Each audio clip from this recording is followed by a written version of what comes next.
बहुत अच्छे।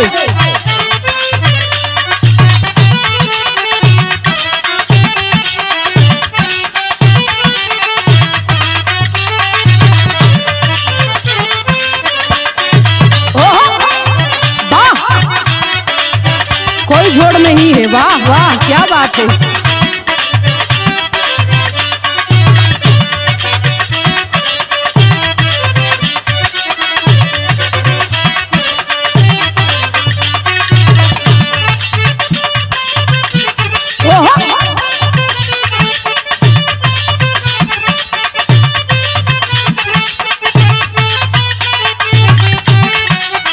क्या बात है।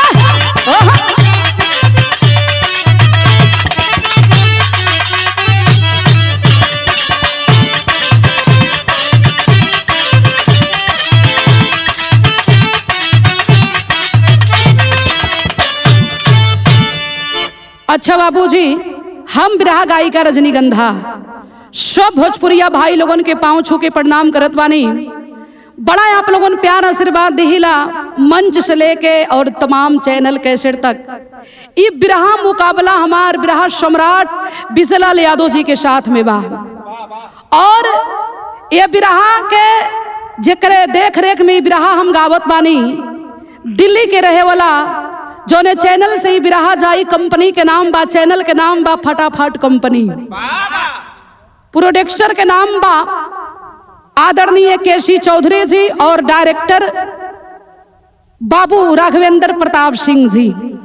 और ये गीत तमाम आप लोगों बिरहा सुनीला, तमाम कांड बीरस, लेकिन आदरणीय हमारे गुरुजी श्री प्यारे लाल कवि जी के एक ऐसन कहानी, वहां के एक ऐसन कहानी लिखले बानी कि रउआ सब मन से सुनब तो कलेजा फट जाएगी बाबूजी। बाहरे जमाने के लोग इस जमाने में किसको अपना कहा जाएगा। आए बिरहा के माध्यम से हम आप लोगों के सुनावत बानी। कैसे मास्टर?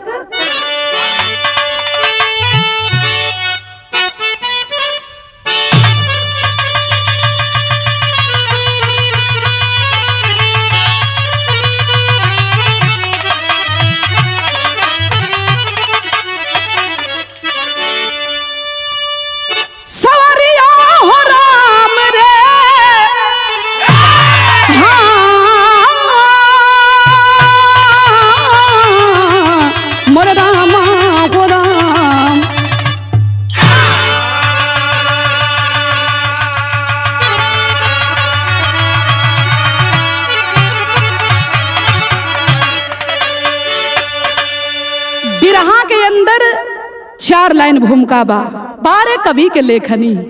कैसे मास्टर?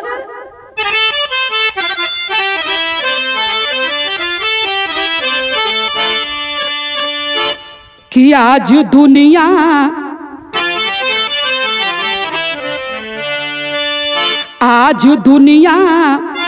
कहां से कहां जा रही, आदमी से यहाँ जल रहा, देखना कोई को चाहे नहीं, चक्र कलजुग का जब ऐसे यूं चल रहा, भाई भाई का दुश्मन है भाई बना, क्योंकि दौलत के चाहत है मन में भरी, खुद से खुद को बचाना है मुश्किल हुआ, लोग इंसानियत को बुझे मस्करी।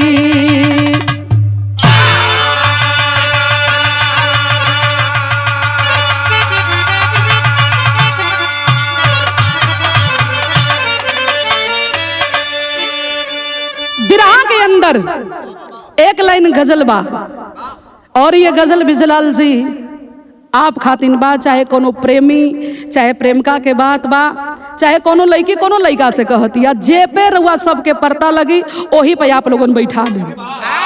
आई मास्टर कैसे?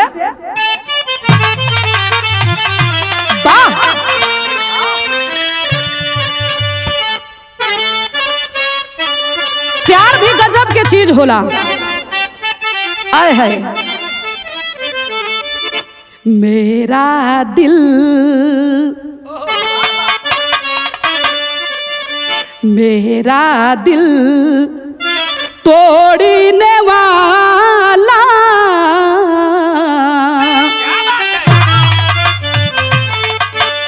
मेरा दिल तोड़ने वाला कोई भी होता आप न होते।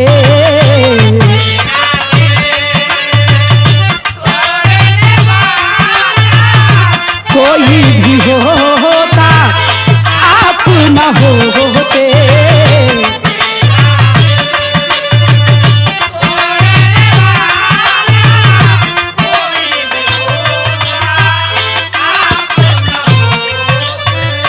मेरा दिल तोड़ने वाला कोई भी होता आप न होते।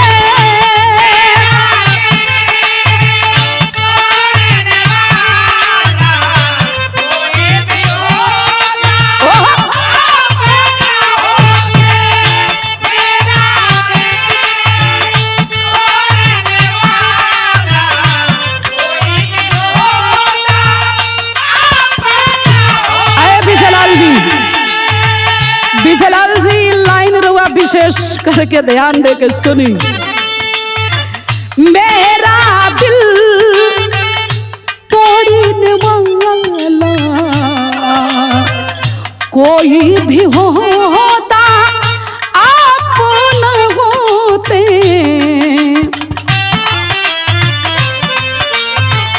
तन्हा छोड़ी के जाने वाला तन्हा छोड़ी के जाने वाला कोई भी होता आप न होते।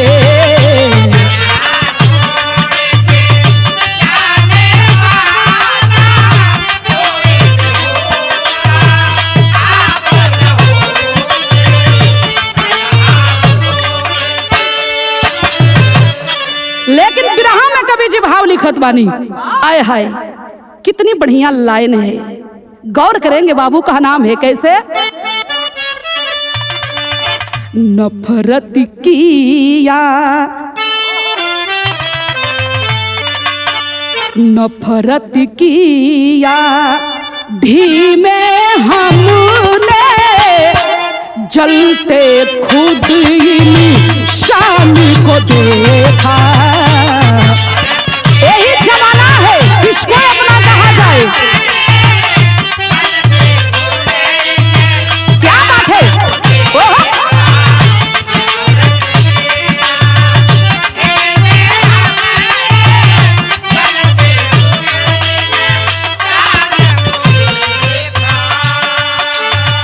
नफरत किया धीमे हमने जलते खुद शान को देखा।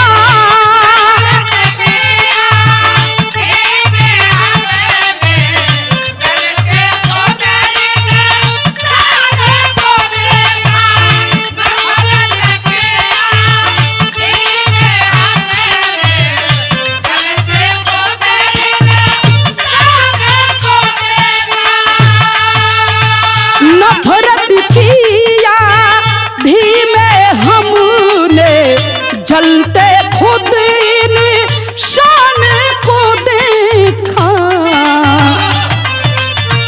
लालच की राहों में हमने लालच की राहों में हमने चलते खुद शान को देखा।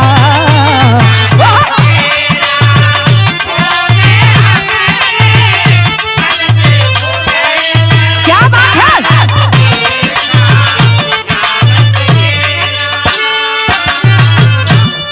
कहानी यही से शुरुआत हो गई और ये कहानी बहुत ज्यादा हमें समझौले के जरूरत ना है। कहानी एकदम शीशा के तरह झलके लगी। लेखनी के कहल जाला, लेखनी कैसन होला तनी गौर करी है ना आप लोगन। लिखे के पड़ल कैसे,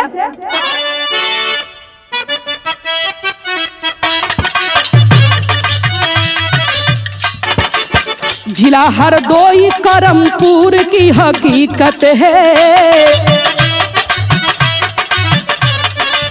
जहां दो भाइयों की दुख भरी मुसीबत है। सिद्धू सी बचन तो खास दोनों भाई हैं, छोटा परिवार और खेती की कमाई है। नारी सी बचन के निर्मला जेठान रही, शुद्धू की नारी सावित्री जो देवरान रही। शुद्धू सावित्री के गोद में ललन भैले, निर्मला सी बचन के 3 ठे ललन भैले।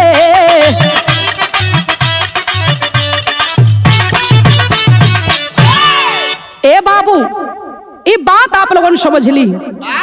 जिला हरदोई के बगल में एक गांव बा, जोने गांव के नाम बतावल गिल करमपुर। वही करमपुर गांव के रहे वाला 2 भाई हुवन। बड़का भैया के नाम बा शिव बच्चन और छोटका भैया के नाम बा शुद्धू।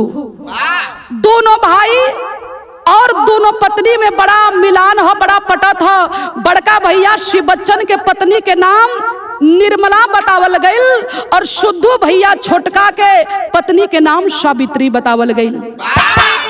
निर्मला के गोद में 3 बेटवा हुवन और सावित्री के गोद में 1 बेटवा हो। जिंदगी के गुजर बसर चलत हो, बहुत अमीर ना रहलन, गरीबी में जिंदगी बीतत बा। ये पंचो कमाई का हा 10 बीघा जमीन है, वही जमीन के लोग रोपत बा, बोवत बा, वही जमीन से पेट पर्दा चलत बा, बड़ा सुख में परिवार चलत हो। लेकिन एक दिन अचानक घटना घटल का, एक लाइन तरज है मास्टर।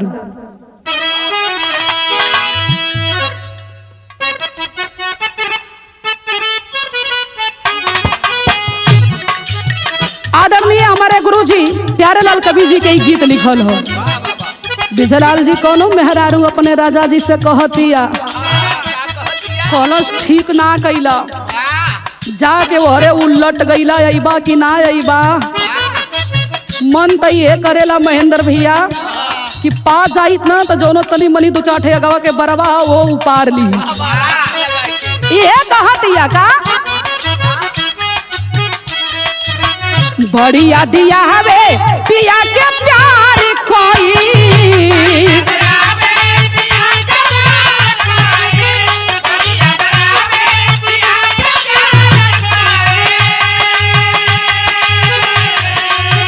रतिया तो रतिया पहाड़ दिन भाई।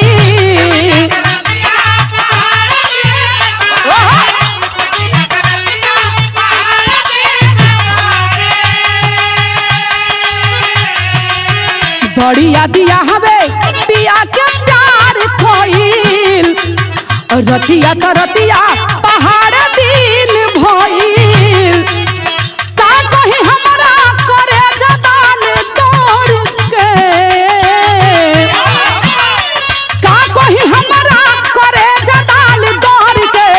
दिलवा ले गईले, दिलवा ले गईले राजा बोतल में भरी के।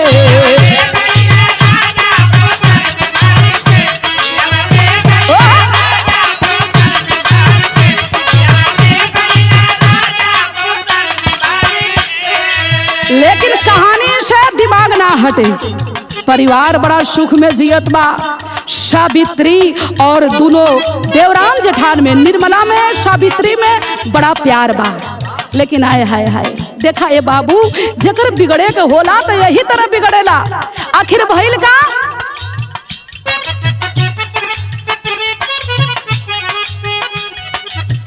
विषय अप्रैल दिन में आधी पाली आई,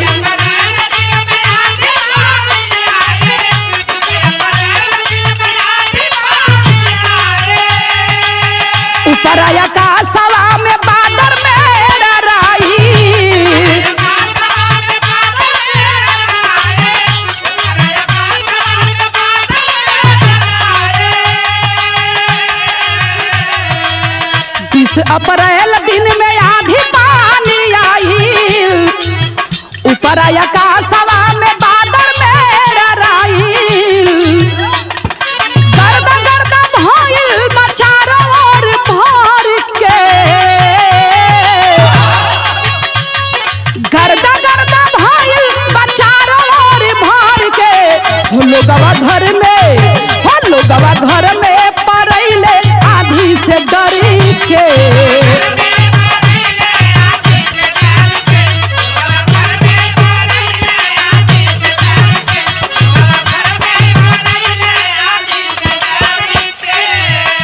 ए बाबू शाम के 4 बजत बा, चारों तरफ से बादल घेर लिया, आधी तूफान बारिश होके लगल, बिजली तड़के लगल। निर्मला कहली कि सावित्री हम घरे में के काम देखत बानी, बहरे कपड़ा फैलावल ह, जैतू बहिनी कपड़वा लेके चल, तू कपड़वा पूरा भींग जाई। कहली कि दीदी चिंता मत करा, हम जात बानी लेके आवत बानी। तब भइल का, कपड़ा उतार गईली सावित्री मैया नवा, कपड़ा उतार गईली सावित्री मैया नवा, निबिया के डाढ़ गिरल दई पते ही छनवा।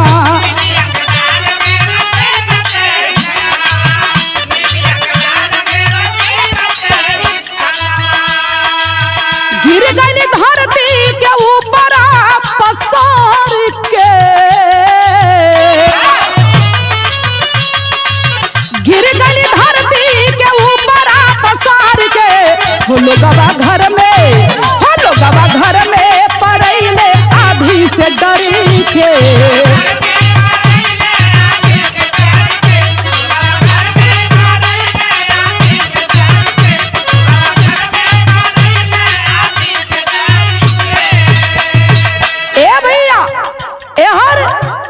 कपड़ा उतारे गईली, बादल गरजत बा, बिजली चमकत बा, नीब के पेड़ हा, सोचत बाड़ी कपड़वा हाथवा में लेके थथमल बाड़ी, सोचली कि थोड़ा और हल्का सा बिजली तड़कल थोड़ा कम हो जाई तो हम घर की ओर चलब। लेकिन बारे भगवान, उनके आगे केहू के ना चलेला हो पंचो। आय हाय हाय, तड़कल बिजली नीब के डाढ़ गिरल, सावित्री के देह पर गिरल, हाँ वही छटपटात बाड़ी, पूरा नीब के डाढ़ देही पर गिरल बा और दबाइल बाड़ी, छटपटात बाड़ी, केहू हेल्प करे भी ना आवत बा। लोग देखलस तो अपने अपने घर से निकल के आइल, तो लोग कैलस का कैलस, घायल सावित्री लोग गाड़ी में बैठवले, हॉस्पिटल में डॉक्टर मुआन हो बतावले।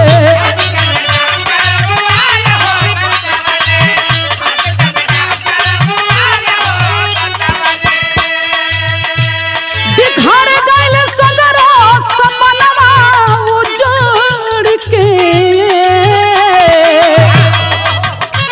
बिखर गइल सगरो सपनवा उजड़ के, हो लोगवा घर में, हो लोगवा घर में परैले आधी के डर से।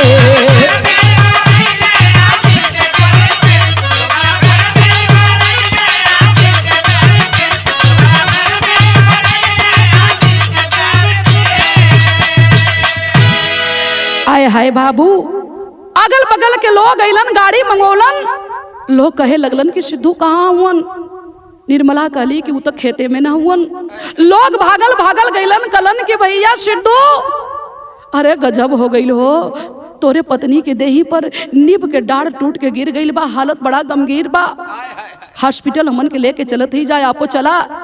ए बाबू, आंगन फांगन में लोग हॉस्पिटल में लेके अइलन, आ हॉस्पिटल में जब अइलन तो डॉक्टर आइल बाड़न, नब्ज टटोला डॉक्टर, और नब्ज टटोल के बोला कि अब कुछ नहीं हो सकता है, ये नहीं रही, ये नहीं रही, अब कुछ ना हो सकेला, इन्हें घरे ले जा, अंतिम क्रियाक्रम कर दा। आय हाय हाय बाबू, पहाड़ टूट गई वो गरीब आदमी के देह पर। वो आदमी छाती पीट पीट के सुतूर हो रहा है कि सावित्री, ए सावित्री, का कैली रे पगली। एक बेटवा बा विनोद, अब ओके के खियाई के पियाई, अब हई घर गृहस्थी के संभाड़ी। ए बाबू छाती पीट पीट के रोवत बाड़न, लेकिन भइल का यहाँ एक लाइन तरज बा।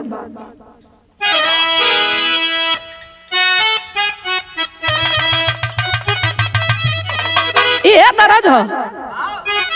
अच्छा एक बात बता दी माता बहन लोगन, आप लोगन सुना, मेहरारू मेला घूमे खातिर बड़ा चुप करे नी, खूब छरियई हन। कई दिन के सड़ल समोसा रही, चाट रही, अरे ऐसा टूटियन ओपा लगे कि एकदम बढ़िया घी के तलल खात हई। वही में एक मिली बिया तनी ओकर मरद करिया रहल विजयलाल जी, रउआ तो गोर है, ओकर मरद करिया बा। ई पूछत हिया जोना के मर्दा गोरका बा, ओसे पूछत है कि ये हो ये अब ना अइलन। लइका के नाक से अपन नेटा पोटा चलत बा, वही में छिनकत बिया, वही पोछू लेत बिया, मन करे तो वही हथवा से 2 चम्मच उठा के खाऊ लेत बिया। तब कहले बिया, का कहलस? यह कहलस, अरे कहीं हुई है सड़क पे, अरे कहीं हुई है सड़क पे लखता हुई है, कहीं हुई है सड़क पे लखता हुई।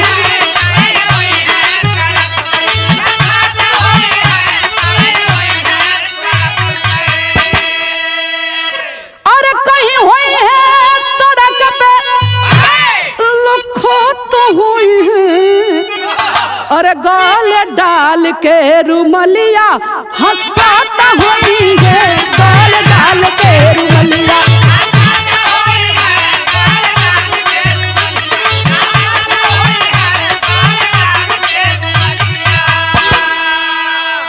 ए बाबू लेकिन हई देखा सब लोग रोवत बा, लाश घरे आइल बा, पूरे अगल बगल के मेहरारू जुटल है। कहनी अरे बड़ा सीधी रहल है हो, केहू सामने मिले ना तो कहा कि चाची कैसे बाड़ू, आवा खाना खाला, पानी पी के जइहा, यही तरह कह के बोलत रहल दुल्हिया। बाहरे भगवान ई का कैला। लोग कहत हुन का कि आज गोदी के सुगनवा, अरे आज गोदी के सुगनवा टुवार भइले, आज गोदी के सुगनवा।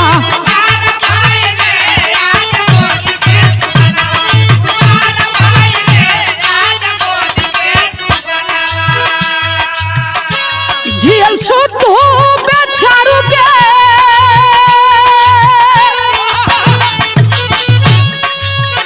जियल सुधू बेचारू के डुबल भइले, आज गोदी के सुगनवा टुवार भइले।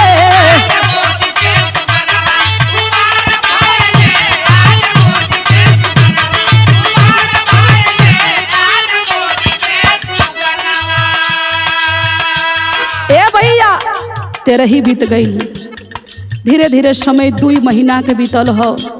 शुद्धू सोच गिलन कि अब कुछ ना होई, अब तक घर गृहस्थी संभारे के पड़ी। बड़की भौजी बाड़ी, 3 ठे लइका उनहु के बाड़न, हमरो बेटा बा।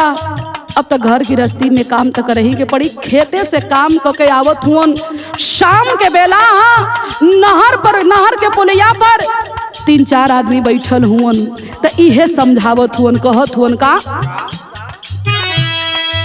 शुद्धू के समझावा लोग लावा तू सरनारी,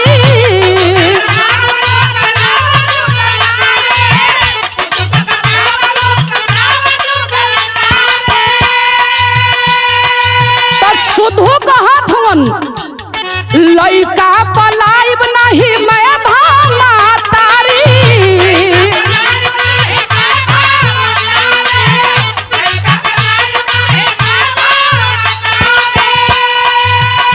बाप बेटवा के दिनवा, बाप बेटवा के दिनवा बजारा भइले, आज गोदी के सुगनवा टुवारा भइले।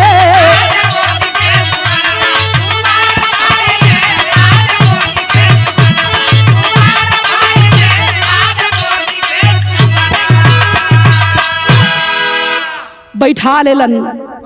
पुलिया पर लोग बैठा के कहलस कि सुना बड़ी लंबी जिंदगी बा, ऐसे ना चली, कोनो बढ़िया लड़की देख के अपन तू बियाह कला, वैसने लड़की से बियाह करिहा कि जे तोहरे बेटवा के अपन बेटवा जाने, तोहरे घर के अपन घर जाने, कोनो बढ़िया देख के लड़की से तू बियाह कला। कहलन अरे चचा बियाह हम करब, अब का हम बियाह करब हो चचा, दुनिया हमार उजड़ गइल, सावित्री ही हमार सब कुछ रहल, ओकरे से शुरुआत भइल, अब ओकरे से खत्म भी हो गइल। अरे चचा बियाहे कइल सब कुछ होला, हमरे पास एक बेटा है ना, वही बेटवा के देख के अपन जिंदगी के गुजर बसर कर लेब हो, लेकिन दूसर पत्नी हम घर में ना लाई। अरे ई बतावा मैं भा मतारी केहू के हो नहीं, 100 गो में एकाके मिली सही मिले नहीं कि जो घर परिवार के समेट के रखे नहीं। अरे हम कक्कट है अपनी आँखी देखले ही कि मैं भा मतारी वो घर में आग लगा देले बाड़ी, लेकिन हम अपने जीते जीते अपने बेटवा विनोद पर मैं भा मतारी ना लाई। घरे गइलन, खाना जवन नमक सातु रहल खा के सुतल हुन, राती के बेला है आँख पर नींद ना आवत बा, चरपाई पर सुतल हुन, आँख से झरझर झरझर आंसू चलत बा। एहे सोचत हुन का भगवान कौन ऐसन पाप कैले रही कि हमसे हमार सावित्री के तू छीन लेला। बड़ा दर्द में हुवन, रोवत हुवन, लेकिन आए हाय गौर करेंगे बाबू भैल का एक लाइन तरज है मास्टर।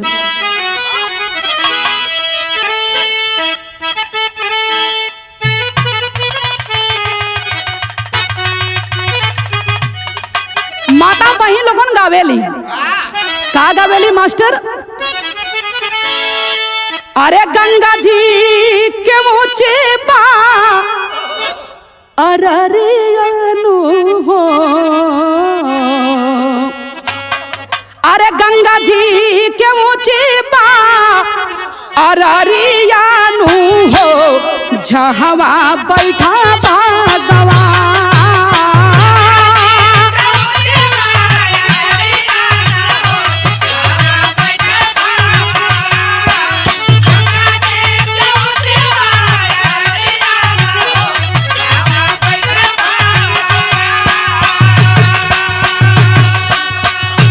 आय हाय, लेकिन हई देखा बाहर समय यह लोग कहेला कि जिंदगी के कोनो भरोसा नहीं खे, समय कब के कौना मोड़ पर ले जाके खड़ा कर दी ऐ पंचो, एकर भी कोनो गारंटी नहीं खे। कहा नाम बा कैसे? अरे बिगड़े लगे हु के जब दिन मानू हो, अरे बिगड़े लगे हु के जब दीना मानू हो, केहू आवे नाही का।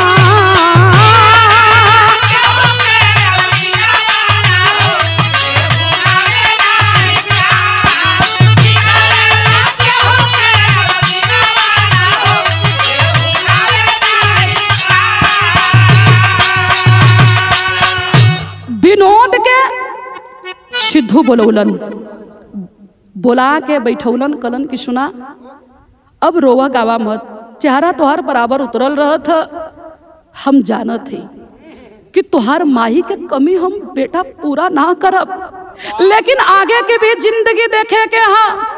अरे विनोद तू ही तो हमार सब कुछ होवे, तो ही के देख के हम जियत ही। इहे कहलन, का कहलन?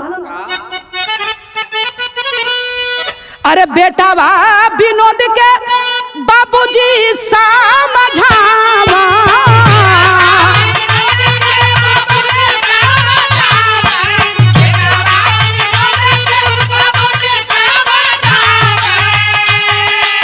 पढ़ा लिखा ध्यान से बाबूजी बात तलावे,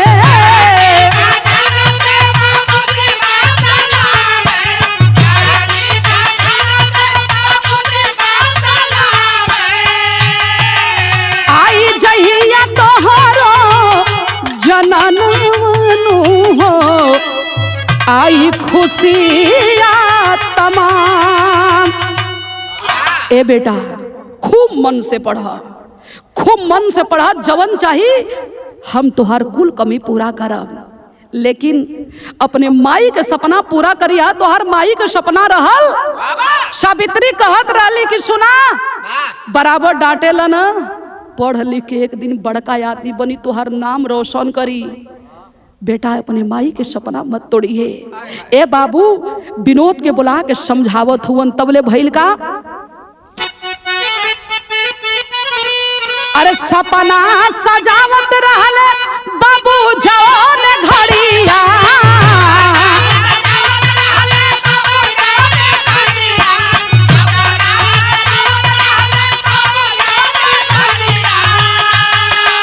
चुपके से सुनत रहली निर्मला गुजरिया।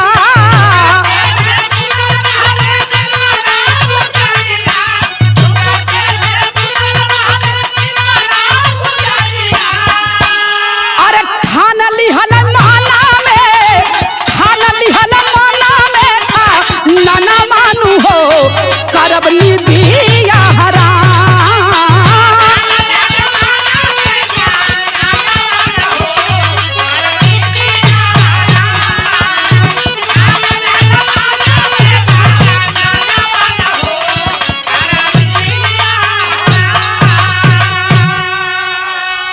बाप बेटवा दोनों जाने बैठ के बतियावत हुवन। शिव बच्चन के औरत निर्मला जोन शुद्धू के बड़की बहूजी रहली, निर्मला छुप के सुनत रहल कि का बाप बेटवा बतियावत हुवन। जब पूरी बात सुनलस त कलस कि ओ हो बाप बेटा के सपना बड़ा लंबा बा, लेकिन इस सपना हम पूरा होके ना दे। का सोचत हुवन कि अपने बेटवा के पढ़ा लिखा के बड़का बनाई, अब पूरा धन बटवाई ना, ऐसा हम ना होके दे। ए बाबू बारे निर्मला, जौने निर्मला के विनोद अपने माई से बढ़ के मानत रहल, मन में पाप समा गई। और जब मन में पाप समाइल बा त निर्मला कैलस का सोचत का बिया। यहाँ एक लाइन तरज बा, ये गीत बड़ी पुरान है, विजयलाल जी बड़ा मंच पर चमका चमका के गाइला। अब यह तो काम पड़ल बा, कुछ नहीं खाली है कर मतलब रहुआ बता दी। बड़का गवैया तो है ये ही, और हम बड़का गवैया मानो।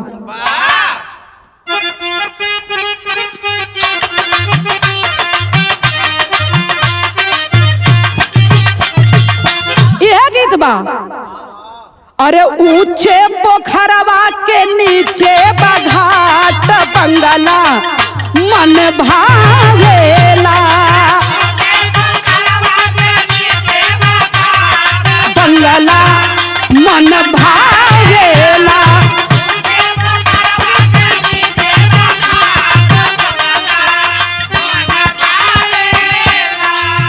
लेकिन ध्यान देहन, निर्मला सोचतिया यह कहतिया, कैसे बजी बंसी जब रही न बास दुनिया बहुरंगी बा।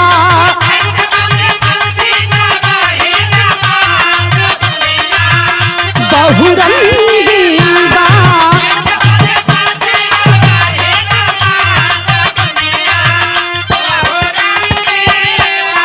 तीन तीन ललनवा हवे हमारे पास दुनिया बहुरंगी बा।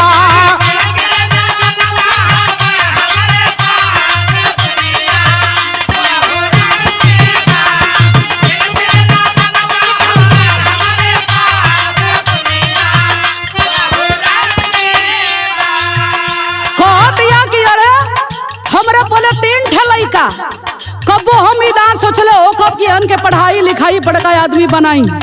आई देखा है कर माई मर गई, टुअरा के देखा आई शुद्धू ना बनाई ना खियाई, 2 दिन तक उपासे रख दे तो इनकर दिमागे ठिकाने लग जाई। कहतिया का शुद्धू के एगो विनोदवा ना रही,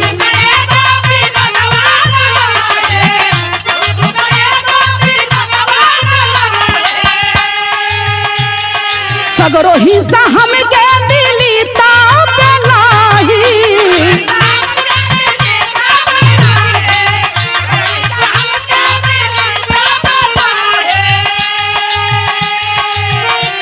साजल सपनवा करब सत्यानाश दुनिया बहुरंगी बा।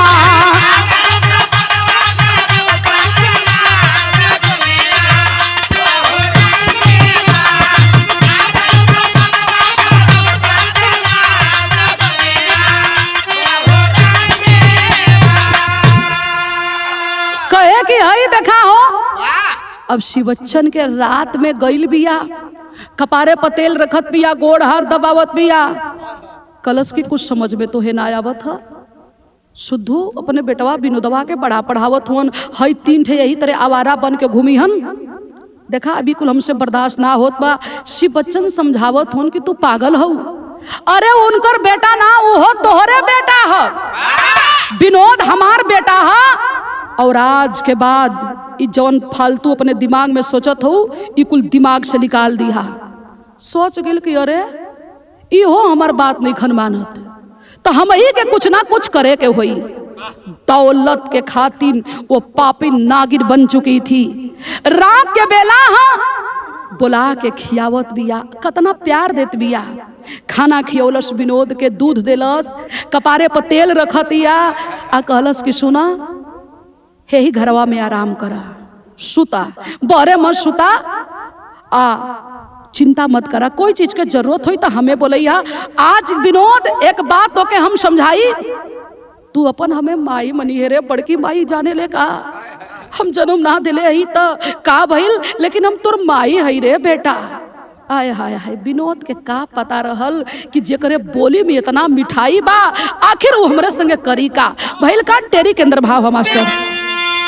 अरे पपिनिया मन में ठाने योजना, अरे पपिनिया मन में ठाने योजना, रात में हाथ गोड़ लड़का के घर में बांधे, अरे हो बांधे, अरे हो बांधे। रात के खाना पीना खिया के सुतौले बे, 12 बजल रात घर में गईल, हाथ में रस ले ले बिया, अब बचवा के गतरे गतर बांधे लगल। त कैलस का गिलास में यो घोल के शरबत, जहर मिलाई है तत्काल, विनोद को वो तुरंत पिलाई, तनिक न दिल में हुआ मलाल, बाहर सोए शुद्धू को ना खबर मिली है तब फिर हाल, जहर फैला है नस नस में, जहर फैला है नस नस में, तब बिलक के रोवल तुअरा लाल।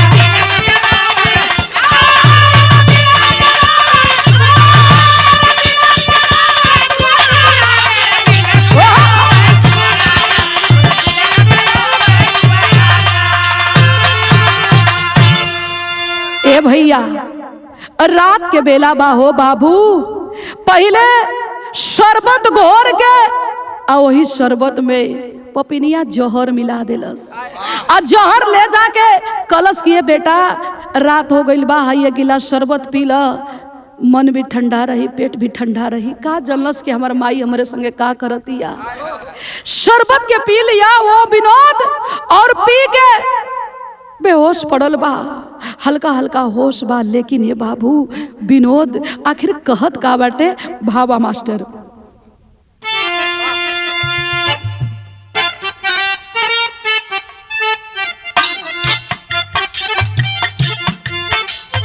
माता बहन लोगन गावे नी,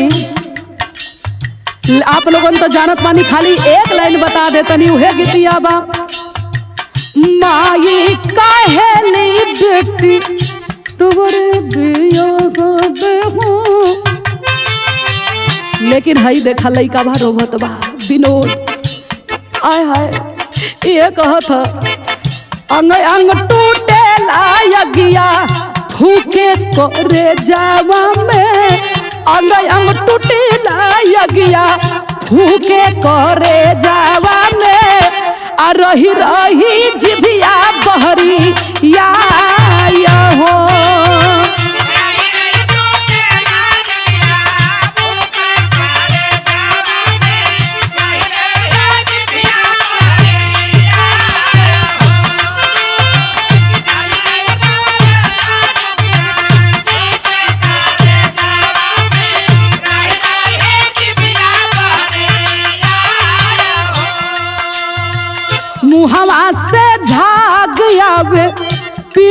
का परावा हो,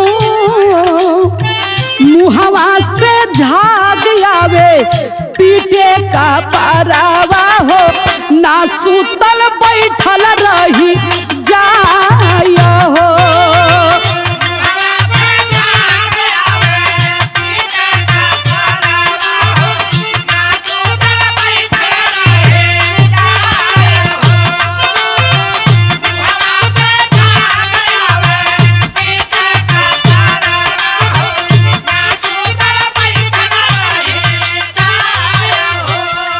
हाथ जोड़ के वो बालक कह रहा है कि ये बड़की भाई एगो हमार काम कर दे तू, हो एक काम हमार कर दे तू। कहे का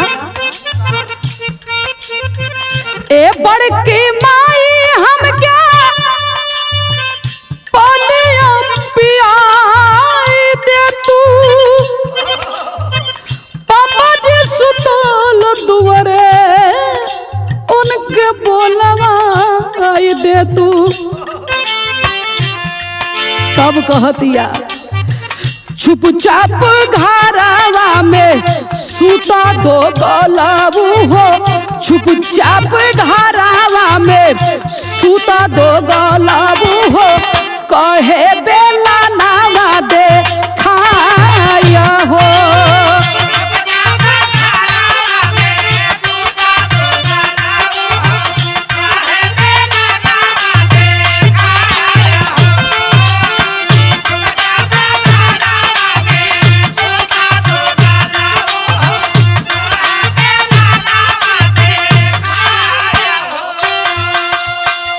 लइका रोवत बा, धीरावत बिया, हल्ला करबे ना तो मारब बड़ी मार, सुत चुपचाप सुत। कहे कि ये बड़की माई हाय करे जवाब में बड़ी तेज के आग फुकत बा हो, तनी पानी पिया दे तू ए माई।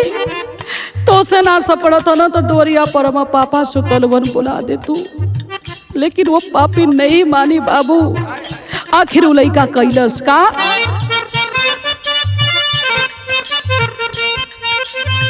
जहरा कपारे चढ़ल आखिया मुनाए लागल, धीरे धीरे हाथ गोड़ हिलावल कबूतराए लागल।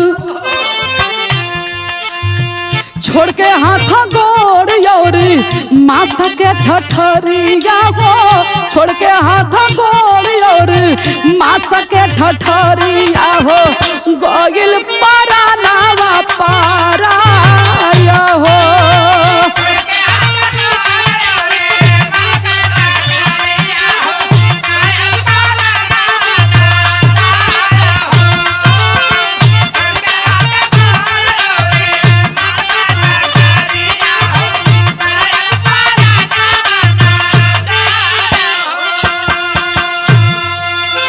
तड़प तड़प के वो बेटा अपने बाप के गुहार लगा रहा था, चिल्ला रहा था। दरवाजा बंद कर देती है, हाथ गोड़ बांध देती है। तड़प तड़प के विनोद अपना जान दे दिया बाबू, इस दुनिया को छोड़ के चला गया। शुद्धू 8 बजे लगल दिन, कलन है भौजी, अरे विनोद वहीं ले सुतल है का? कली हमके का पता, जा देखला अपने विनोद के, वही घरवे में न सुतल होई, अना तो मोबाइल चलावत होई। कलन की ना भौजी, विनोद हमार इतना टाइम से ना सुतेला। जाके दुआरी पर दरवाजा खटखटावे लगलन विनोद, ए बेटा विनोद, अरे उठ भैया, 8 बज गिल, ना हमें पानी ले आके देले, ना हमसे बात कैले, इतना टाइम से सुतल जला। तो के सुबेरे दौड़ धूपे के चाहिए, रियाज पानी करे के चाहिए, शरीर स्वस्थ रही। दुआरिये पर से सिद्धू समझावत हो, दरवाजा बंद बा। जब दरवाजा के खोललन ये पंचो, आय हाय हाय, तो बहिल का गौर करिहन बाबू।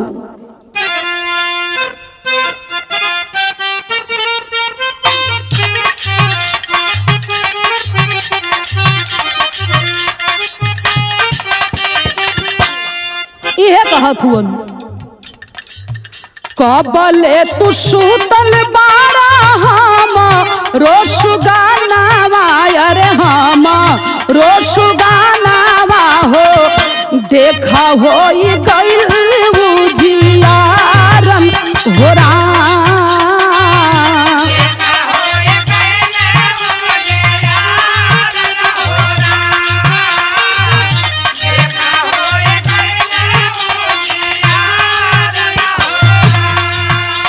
कहत हुवन नाही तो तू आदि हनाए को लोटा पनिया, अरे ये को लोटा पनिया हो कहाँ बड़ा बचावा हमारन हो रहा।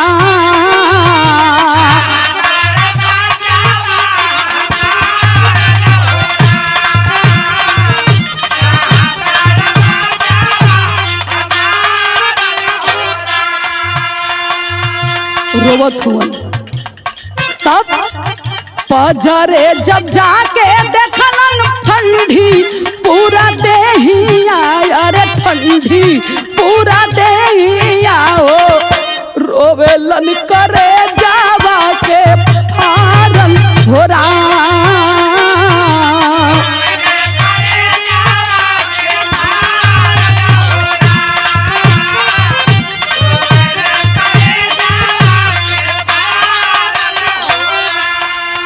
ए भैया खलन विनोद खोल बेटा के वाड़ी। विनोद जाके दरवाजा खोललन तो दरवाजा खुलल, खटिया पर लइका चरपाई पर सुतल बा। विनोद गलिया पर थपथपावत होने बाबू उठ रे। ठंडी पूरा देह पड़ल ह, पकड़ के कलाई जब छुए लगलन तो कलन के हमरे भैया कितना देहिया काहे ठंडी बा। ए बाबूजी भैया बड़का भैया जल्दी आवा हो, देखा नहीं विनोद का का हो गल, कुछ नहीं के बोलत, मुहे से गाज आवत बा। पकड़ के सीने से शुद्ध रोवे लगलन कि बाहरे भगवान बा कौन जन्म के गलती हम कैले रही कि आज वही जन्म के बदला हमसे लेत हुआ। ये दुनिया में सावित्री ये दुनिया में ना रहली तो हम ई सोचनी कि हमार बेटवा विनोद बा, पढ़ा लिखा के कर बियाह शादी कर दे, घर में एक बहू के रूप में बेटी आ जाई, हमार घर परिवार संभाल ली। आज हमार बेटा के का हो गई। अगल बगल पूरे गांव के लोग जुटल हुअन, वही में कुछ लोग कहलन कि अरे शरीर पूरा ठंडी है, चेहरा कला पड़ल है, मौत तना है, एमे कुछ गड़बड़ है। तो लोग कैलन का पहपट के अंदर भाव है मास्टर।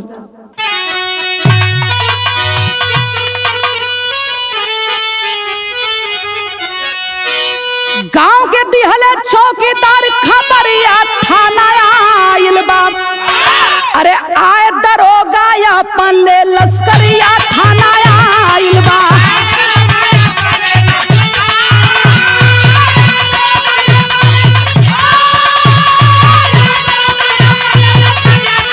क्या बात है।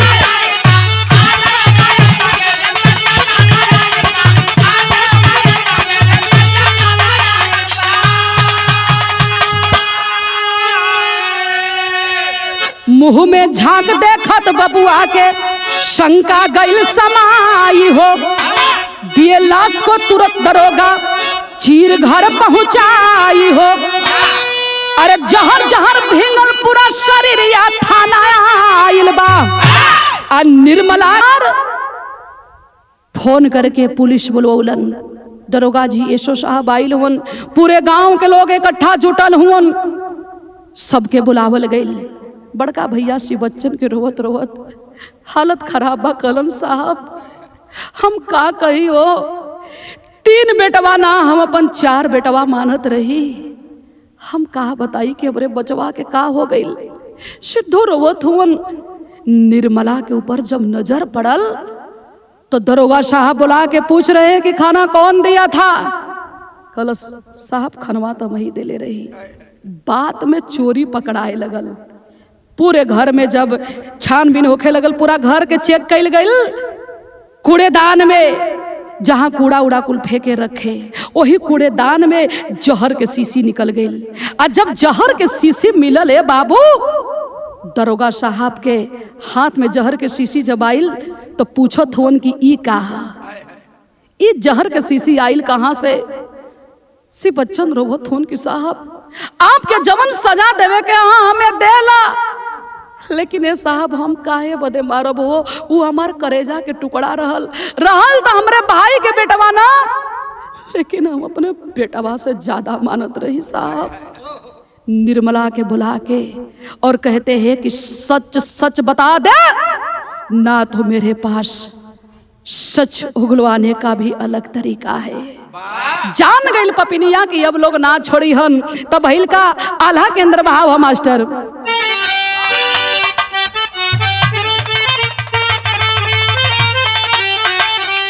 ए बाबू ये सच्चाई है, अरे चोरी हत्या पाप ना छी पावले से छिपे ये बाबू।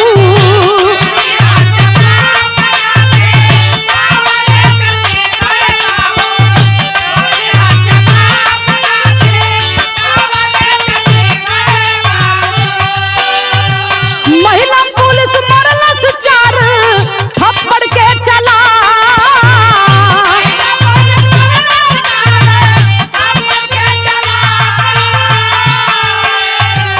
हत्या के कबूल कैलस तो बाबू पपिनिया ये बाबू।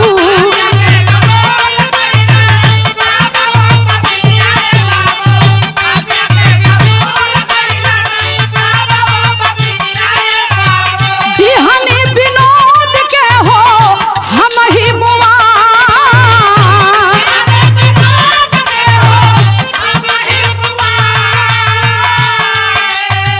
हिस्सा के लालच में हम काम ऐसन कैली बाबू।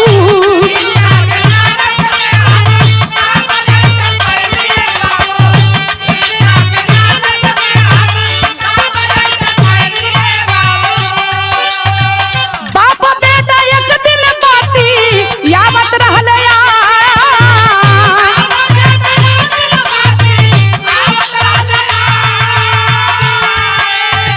सोचनी कि 3 ठे बारे हमारो सुगनवा ये साहब।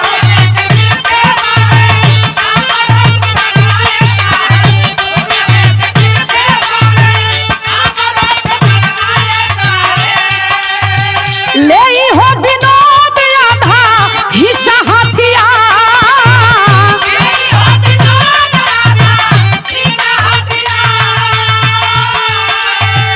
इनहू के हिस्सा एक दिन हम हो के मिली है ये बाबू।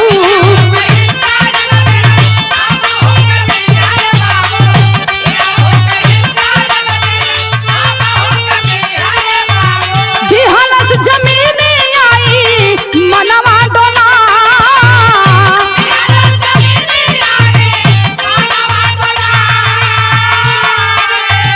सुधु कहेलन ई का कैलू हमारी भौजी ये बाबू।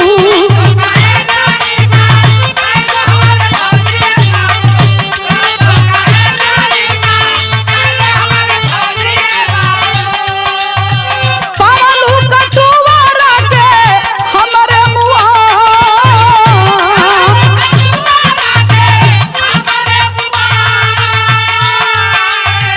माई होकर मारी गइल, माई होकर मारी गइल, माई तू रहू ये भौजी।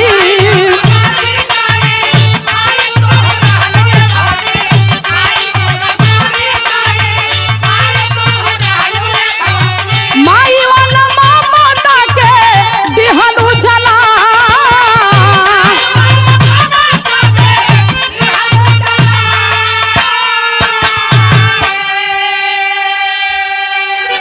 सब लोग जुटल बा। लेडीज पुलिस थप्पड़ चला के मारती है, कहती है कि सच सच बताओ, कहती है कि हाँ विनोद के हम ही मरले है, ए बदे मरले है। इनकर 1 ठे बेटवा हो, हमरे पहले 3 ठे बेटवा हुन, कतनी घर जमीन बा, हमार 3 ठे बेटवा कहाँ रही हन। आधा आधा हिस्सा में ओकर आधा होई, आ हमार आधा में 3 बेटवा कैसे रही हन। ए साहब यही से सोचनी ना रही बांस ना बाजी बसुरी, हम ही मरले ही साहब। तबले शुद्धो कहलन कि ये साहब तनी आप लोगन रुक जा साहब, हमके हमरे भौजी से 2 ठे बात बतियावे के है।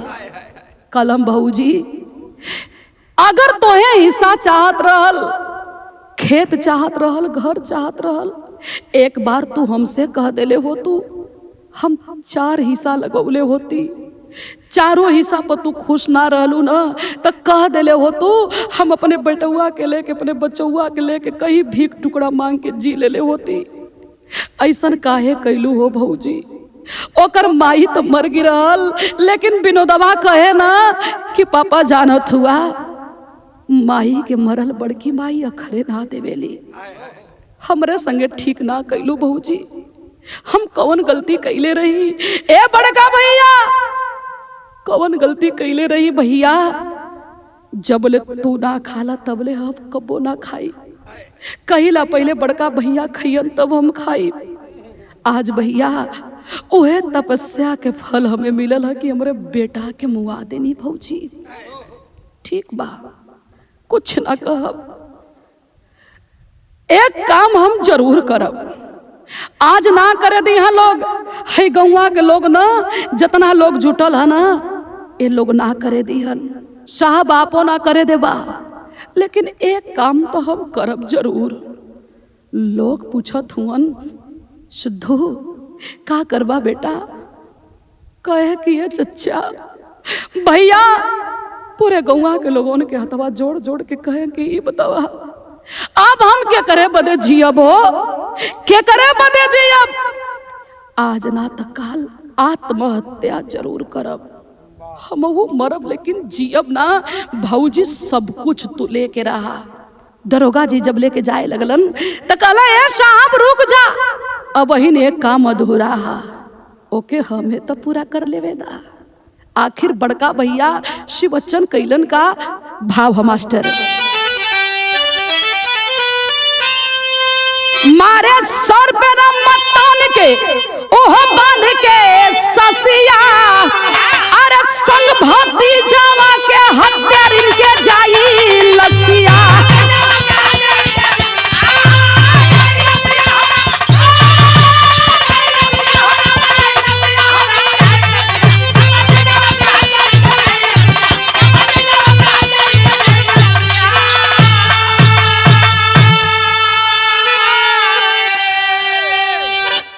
बगल में रम्मा रखल रहल और घुमा के लेके हाथ में रम्मा यही सर के बीचों बीचों मरलन। वही धरती पर गिरल है निर्मला अपन दम तोड़ देलस। कलश की साहब अब पूरा हो गई। जब हमार भतीजा ना रहल, हमार भाई ना रही, तो ऐसन हत्यारिन और पापिन के संगे अपन जिंदगी कैसे बिताई भो साहब? कैसे अपन जिंदगी बिताई? दुनिया के लोग भाई ना हमके गद्दार कही। अब पूरा होगी, लेके जा। पुलिस गिरफ्तार कर लेती है शिव बच्चन को और हाथ हिला के शुद्धू को समझावत हो रोइया मत, चिंता मत करिया, तीनों लइका तोरे सहारे छोड़ के जात बानी। तो कहलन का कहलन, अरे कहां शिव बच्चन छोटका भैया से सुनाई, तीनों लइका पार करी हमहन के बुढ़ाई। साझा काट के आइब जहिया अरे बाजी बासिया, अरे संग भक्ति जावा के हत्यार इनके जाई लसिया।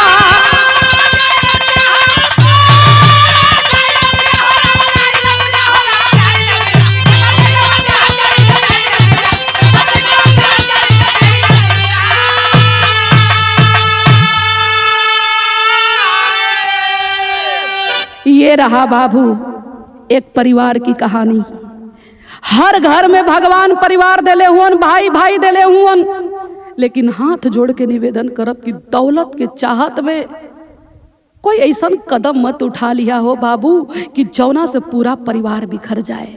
और देखें हमारे गुरुजी प्यारे लाल कवि जी यह कहिला कि भाई होला विपत्ति बाटे बदे, संपत्ति बाटे बदे ना। तो आप लोगों से यह निवेदन बा कि दोबारा कहीं भी ऐसा घटना ना होके के चाहिए। आखिरी बंद में भाव है,